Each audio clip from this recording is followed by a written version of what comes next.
What's up, Keep Pounding Nation? I am back today with another live stream. Uh, this time in the middle of the week. And in the previous live stream uh, I posed the question. Well, really, it was more of an opinion. Should we tank? So I've started looking at a couple of the playoff teams that are on the wild card list, and somebody told me that if the Vikings lose, we're right back in it. So this is going to be really interesting. Uh, because as it stands right now, we've got the second wild card spot, not exactly locked up. The magic number is 10. 10 wins at most. Um, so my question, you guys have seen the schedules. You guys have done a good bit of the legwork. Sorry, voice. But you guys have done a good bit of the legwork probably on predictions. You guys tell me in the comments what you think. Um, but based on the moves that we just made this week, technically yesterday, uh, I'm starting to revisit the idea, you know, of should we try for this wild card spot. Um, my thoughts are, you got the Saints and the Rams kind of dominating the NFC. Then you've got pretty much everybody else. The Packers could make a run. The Bears could make a run. Vikings could make a run. The Redskins probably will get knocked out. That's what I'm thinking. Um,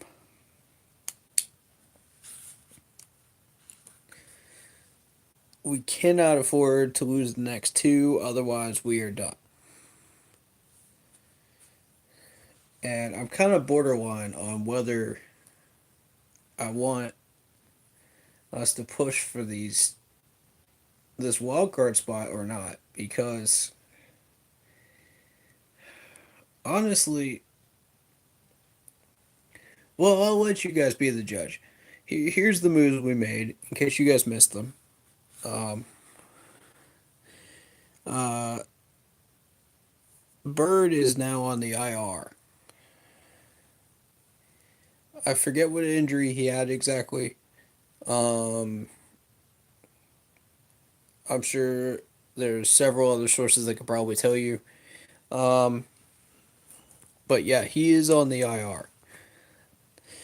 That's not necessarily a bad thing.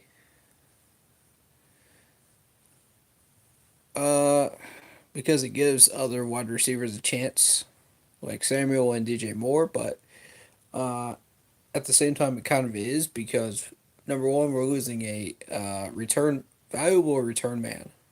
Number two, we're losing a solid wide receiver.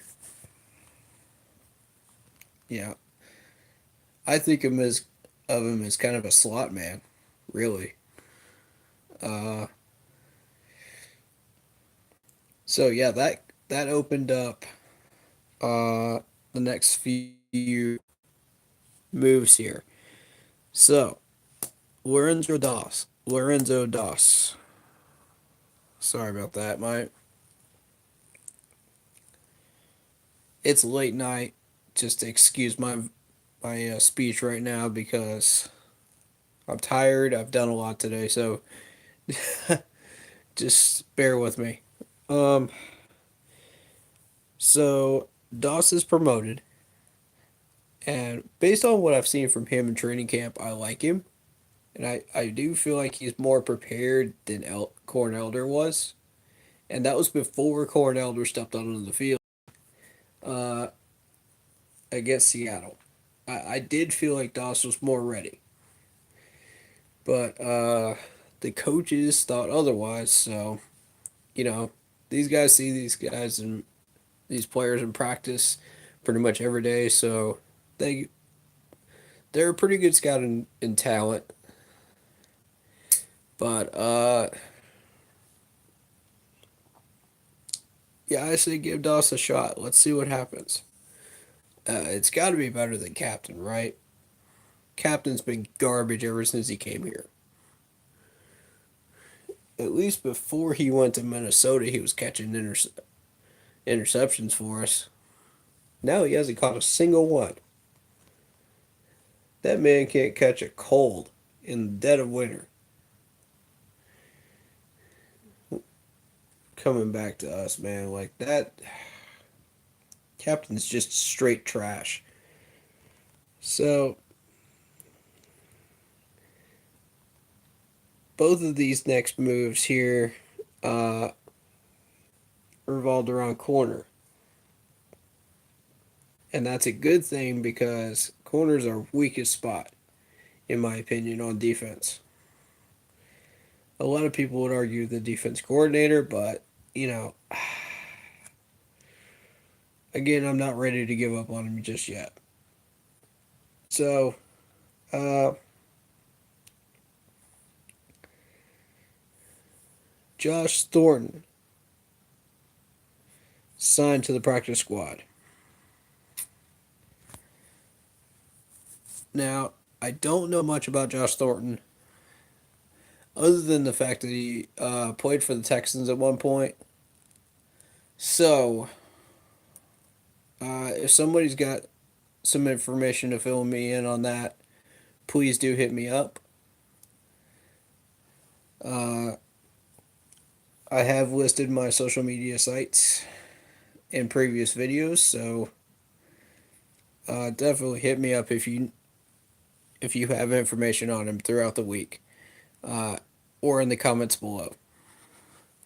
Um, or if you're just joining the stream, please do hit me up with some info before I end this.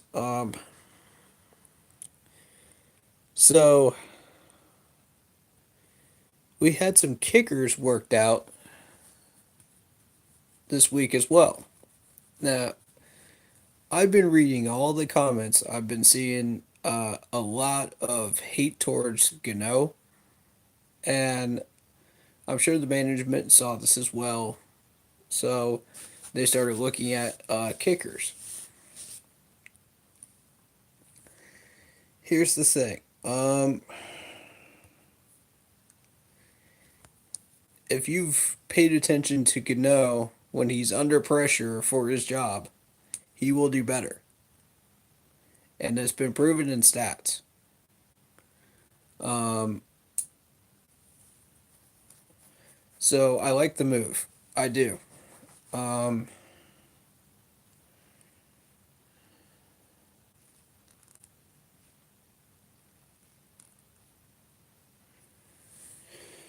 so let me just see these comments.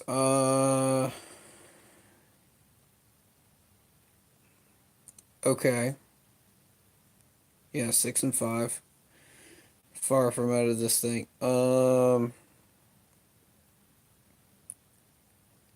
Actually, Diego has a point because 9-7 teams are likely out of the playoff race. Every once in a while, you get one that's lucky in the AFC that gets in, but for the most part, 9-7 teams are not in control of their own destiny for a wild card for a second slot. It really depends on how many hungry teams are actually on the list that could knock you out if you play them. There's also your ending schedule as well. There's how good your team is too.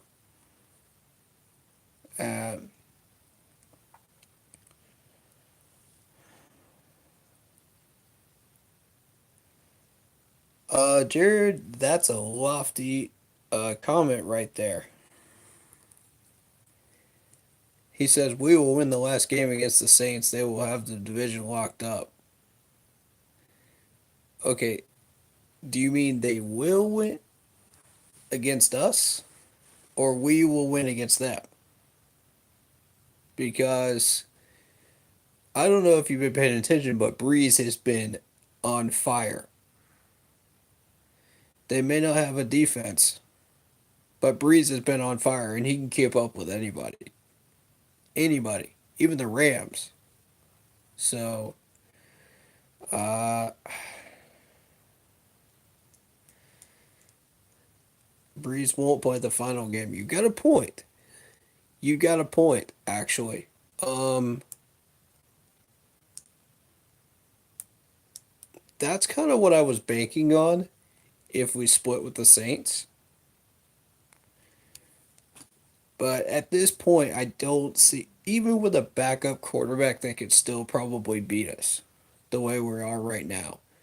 Unless, unless Doss turns out to be what we're looking for. And the main problem on defense is corner. Let's not make any mistake about that. Um, I think we're deluding ourselves if we think that just the away games are the problem because we just lost a home game. So I'm not buying into that rhetoric of, oh, well, once we get to a home game, we're going to win against such and such an opponent. No, we just lost against the Seahawks. So, I mean, where does that leave us? That just knocked us down a peg. And I mean, forget humble pie. We're eating the entire batch of humble pies at this point. We just lost to the Lions and the Seahawks. So,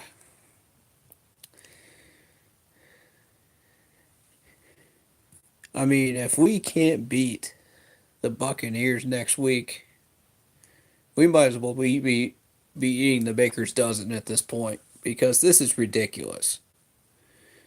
Uh, Seahawks are a good team and the Lions are tough on the road. But here's the thing.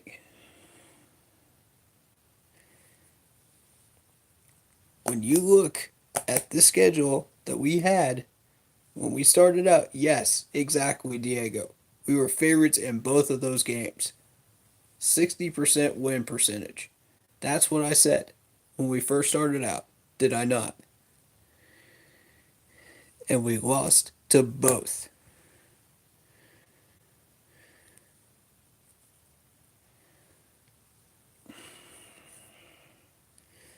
I'll give you that, Jared. I'll give you that. Favorites in the NFL don't mean anything. I'll give you that because, number one, the amount of upsets we've had this year. And not even New England is immune to it. So, the amount of upsets that have happened this year, plus there there is the fact that we play down to our opponent. And I'm speaking specifically about the Redskins game, the Eagles game, the Buccaneers game, Lions, Seahawks last week. We played down to our opponent. Skill level. And then you add in the Ron Rivera dumb decisions, leaving about 7 points on the board, and Captain acting like an idiot on in the secondary. I mean, that's our terrible tackling habits too don't help. So, you know, unless we can fix corner, unless we can fix our tackling problems, unless we can fix our motivation problem and our pass rush, I don't see us going anywhere. We might beat the Bucks, sure, but let's look at the Bucks game. The last time we played them, we should have beat these guys by 14 points. That was way too close for anyone's liking, and we lost that one.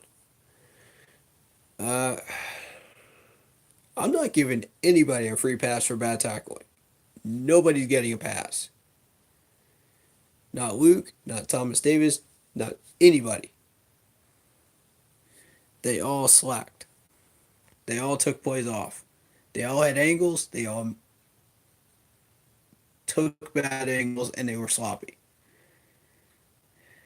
Now, I will give you this. The tackling rules in the NFL have changed a little bit, but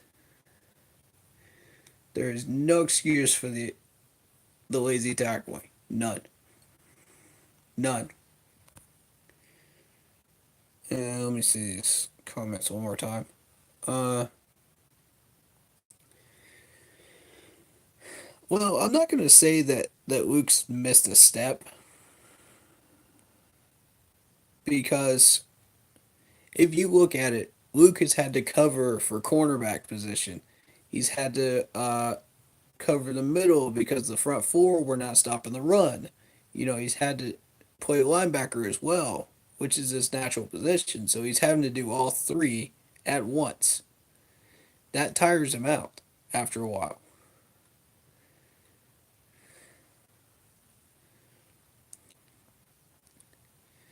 And again, offense is no longer fear game planning him, and that's a bad thing. Well, yeah, again, he's having to cover three different positions and still try to outsmart the other quarterback before the snap. I mean, Luke's not a god out there. Like, come on. He's gonna he's gonna tire out eventually. We gotta face that fact. Since he's playing like three different positions, it's like um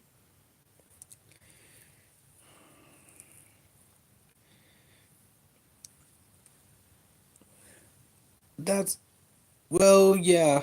Yeah, Jared. When he's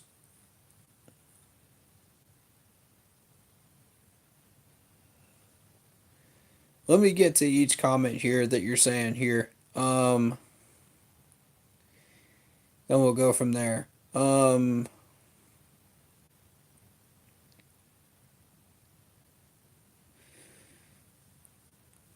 All right, he just whiffed tackles and got burned by himself.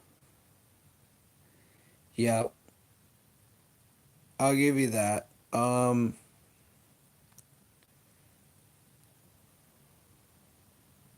Let's see. Where am I? Okay.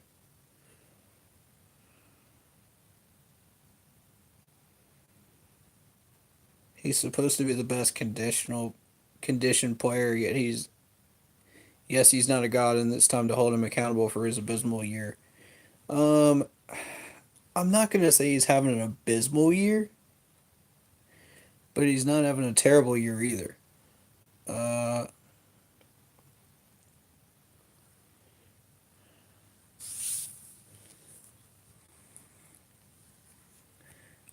what I'm gonna be real about here.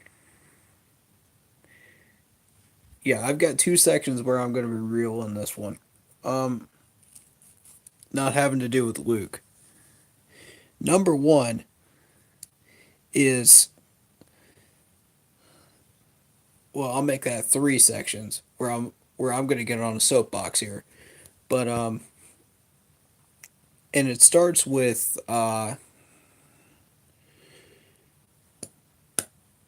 Gano getting interviewed. Here's where I'm gonna start. Gano getting interviewed. I'm just gonna get right into this. What do you hope to learn by interviewing Gano 2 days later after he missed a game-winning kick? What do you hope to learn? All he's gonna give you is, "Oh, I just missed a kick," or "It came off my foot correctly, yet it just missed." What are you hoping to gain, reporters? Like, honestly, I don't understand this. Like, this is the most stupid form of questioning I've ever seen.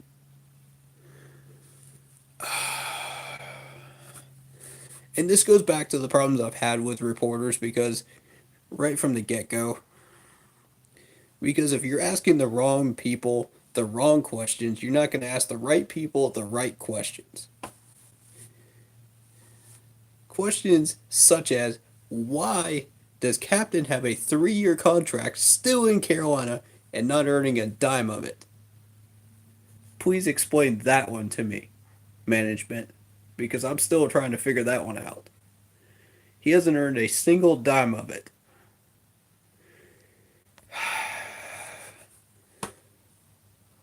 Or how about Ron Rivera? Why did you go for it on a 2 point conversion, knowing that we needed an extra point? Why do you not trust your defense? Why do you not trust your kicker? You know what I mean? First drive of the Seahawks game. Why did you not kick the field goal when we were in easy field goal range? He has zero faith in Gano. That's why. And Gano gets the heat. Gano gets the heat. He gets all the reporters. He gets all the questions. People thought his foot was injured. Ridiculous. I thought that was incredibly stupid. Uh, let's see.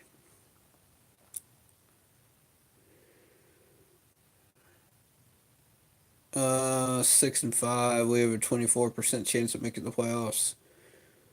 Percentage is way off. Okay. All right. You didn't let me finish, Jared. You didn't let me finish. And I posted this on my social media Facebook account. Uh, Ron owned up to both decisions, whether people agreed with it or not. He owned up to both decisions, and I respect that. You know, I'm not letting him off the hook because I don't agree with those decisions at all. But I respect him for owning up to those decisions. And that's something we can all agree on. So,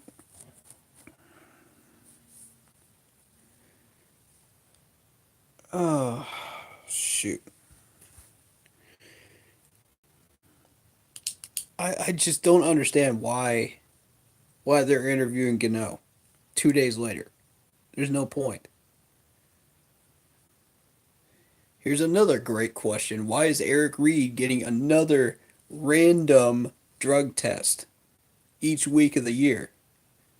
They hate his guts. That's why.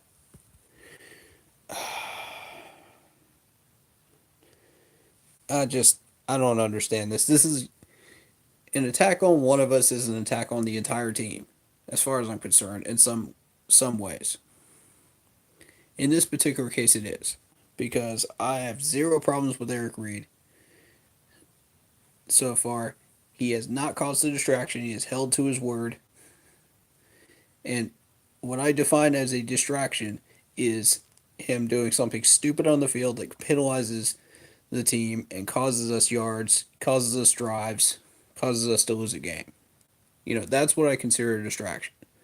Not necessarily kneeling on the sideline. So, yeah, he's been tackling, he's been doing okay, and he's been covering people. So I have zero problems with him. So I have, as far as I'm concerned, this is an attack on the team. Let's be real here. Let's take off the glasses here and be real. The league has hated us ever since we got to the Super Bowl in 15. Ever since. I don't think they ever liked us, to be honest. And, for a team that's trying to be respectable and not cause problems, the league has the biggest problem with us. Why? You got the. And I know this is going to piss people off that are New England fans, but prime example, you got New England winning all these freaking trophies and Tom Brady acting like a spoiled brat on the ESPN every week. And yet we're the ones that get the heat. We get 5 seconds on ESPN and that's it. 5 seconds. Until we start losing three straight. And then, oh, what's wrong with the Panthers?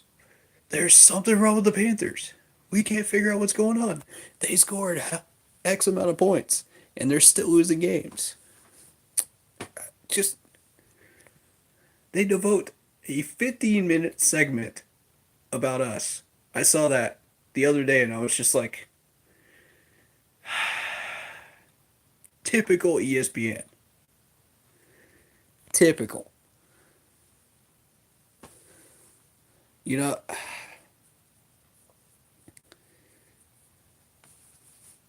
that's exactly what's wrong with the news media these days, man. They hate everything good. They hate everything good. And you look at this team over the past 4 or 5 years, we've been in and out, in and out. And when we've been out, that's when we've been getting the most ESPN attention. You check the videos, you check the VODs, and you tell me. That just pisses me off to no end. And it should piss off every Panthers fan off in the same fashion there. I do not understand it.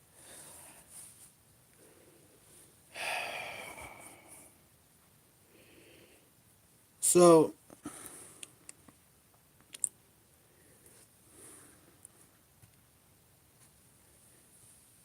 did everybody hear what Moose said? Moose Muhammad. I know that may have that may or may not have gotten around by now, but um, I thought that what he said was interesting about them not. I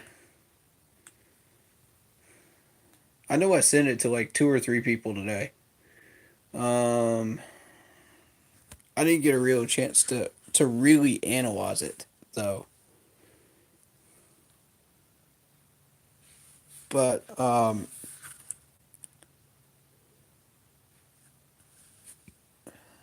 which network is Steve Smith on? He's on one of those panels. I think it's like NFL Network or something like that.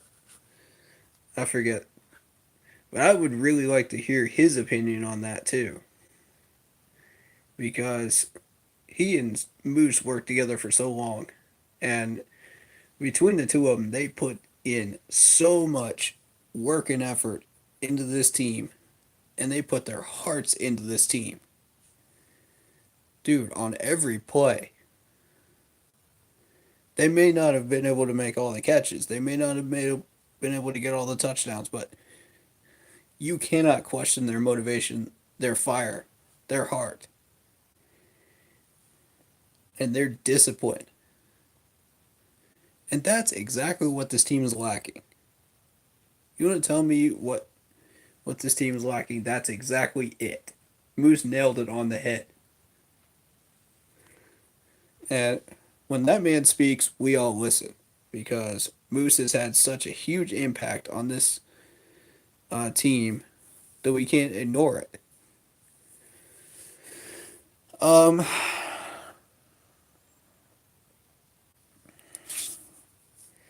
and I'll tell you one of the ways that we can fix that. And we already did it this week. Just a couple of days ago. We worked out kickers. We worked out a corner. We basically said nobody's job is permanent on this team. That's exactly the motivation that these guys need. These guys think they're just sitting pretty. They're collecting paychecks. They don't have to do anything. They can just go out there and just half tackle, half play, half cover a guy, and get away with it. You know, at the end of the year, they're still getting paid. Yada yada yada. You know how You light the fire, put their jobs on the line. And I'll tell you, some of the best teams out there run their teams this way. That's why they're still there, high up in the playoff runs every year. Andy Reid, uh, Bill Belichick. You look at, even a couple of them in the NFC. They basically said nobody's job is permanent. And I tell you, that there's nothing more that will light the fire in these players than that right there. If these players could play like that every single game and practice like that every single day, like their job is on the line, like Moose and Steve did back then, I tell you, we would have such a motivated squad. Beyond what you think. Beyond what you think. And if this is what it takes, so be it. If these guys fail to make the chopping block, next man up. That's what it takes. Yeah, it's not easy. It is not easy being a coach. It's not easy being a coordinator. It's not easy being whatever job these guys have, in management. So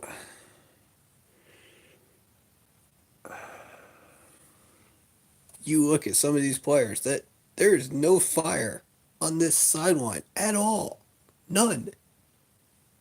None. The offense showed it, but where's the defense? None.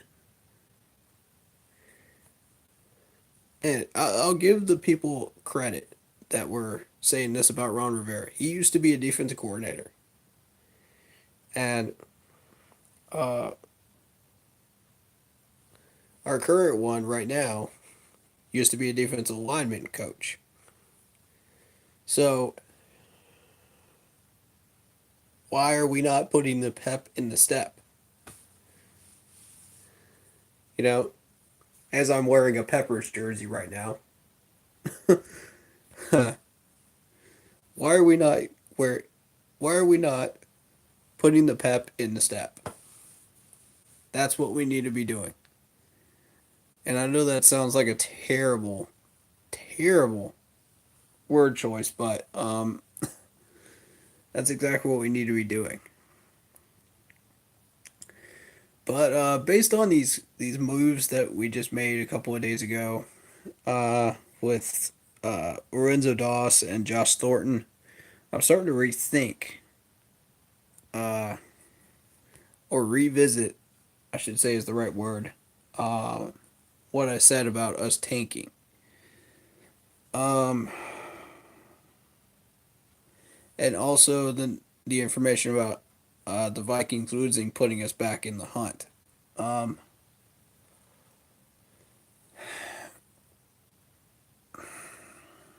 I would like to really look and dig into the rest of these teams' schedules and just see where we're hitting, where they're heading, and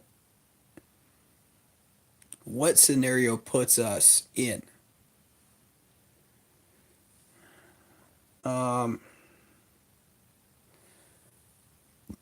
I feel like if we had a second shot at the Redskins, we would win.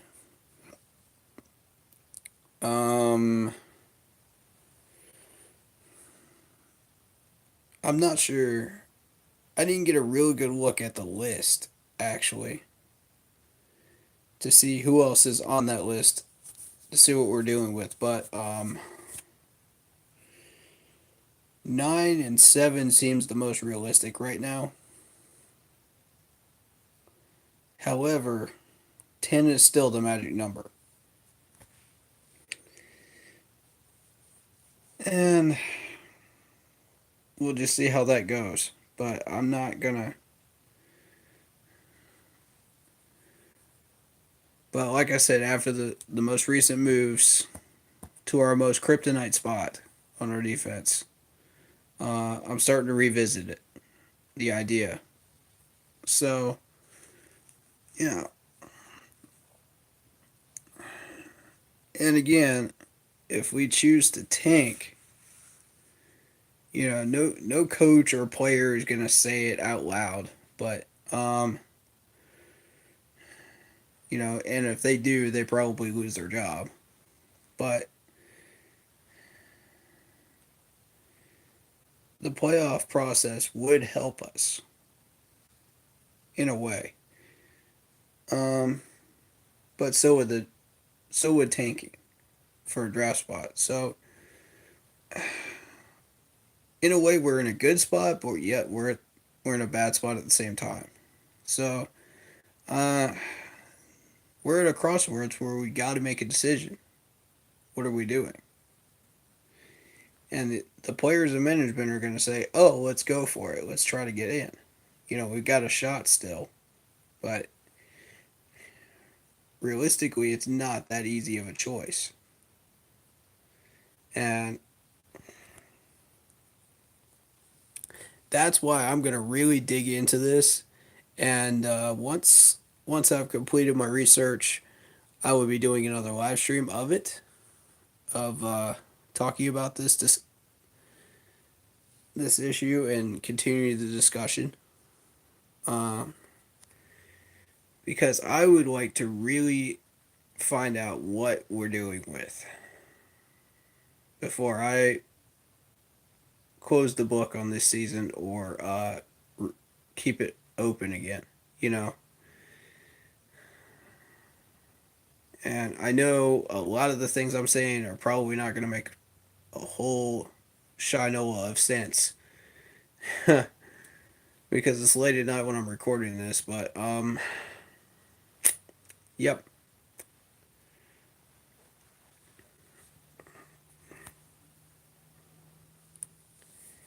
Here's my thing, and I've said this in a previous live stream. If you tank, you get a better draft choice. And that draft choice, if you draft correctly, could help you long term. Now, we've got about five, possibly six needs. I'm not going to sugarcoat it. The draft would really, really help us right now uh, if we went 6-10. Not joking. It could. But um,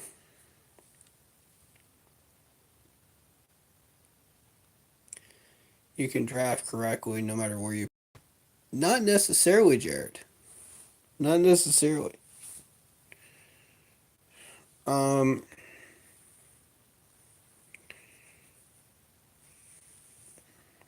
you look at some of these 8-8 teams or around that area. Uh, you get one good draft, and it could propel them into the playoffs. Um,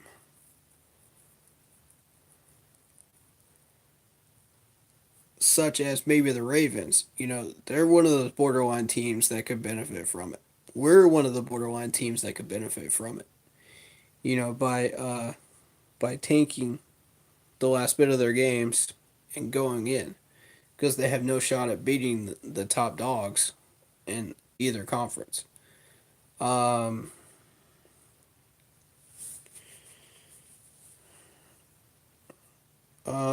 the team that has the last pick has the same chance to have a good draft as the first pick. Disagree. Disagree. All the top players are going to be gone by the time they pick. Case in point, the Patriots.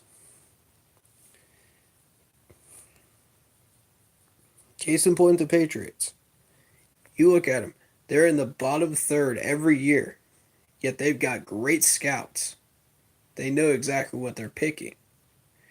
None of the rest of these teams are able to find those diamonds in the rough in the bottom third. You know, the best available are going to be right in the middle of the draft, not in the bottom third. By the bottom third of that round, you're looking at the top people from the next round,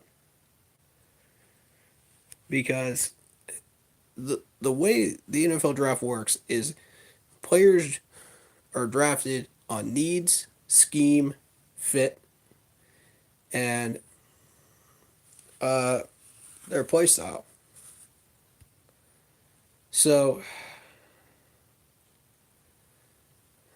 it's not necessarily picking the best available. Um, there's a lot more that goes into it, and it's challenging. It is. I'll admit to you, I barely know that much about the draft process, but I can tell you a little bit about what goes into it. You know, based on what I've been taking notes on and what I've noticed from how Gettleman picked. Um, so yeah, it's not always the best available, and I'll do a live stream just about the draft. I'll do that after the season's over. I'll have one live stream where I just talk about the draft specifically and how I look at the draft and what I've learned so far. So we'll cover that eventually. But right now we're at 6-5. So my focus is on, do we tank or do we continue? So for those people that are interested in that, let me know in the comments below, and if I get enough interest in that live stream, then I'll do it. I'll explain what I've picked up on and what I've learned. Um, but again, not until after the season's over. Um, so this has kind of turned into a live stream rather than more of a recorded video. So um, that in mind, I think I covered everything. Um, yeah, I believe so. If anybody knows what Bird's injury is, please let me know in the comments. Because I would like to know specifically what those are. Um,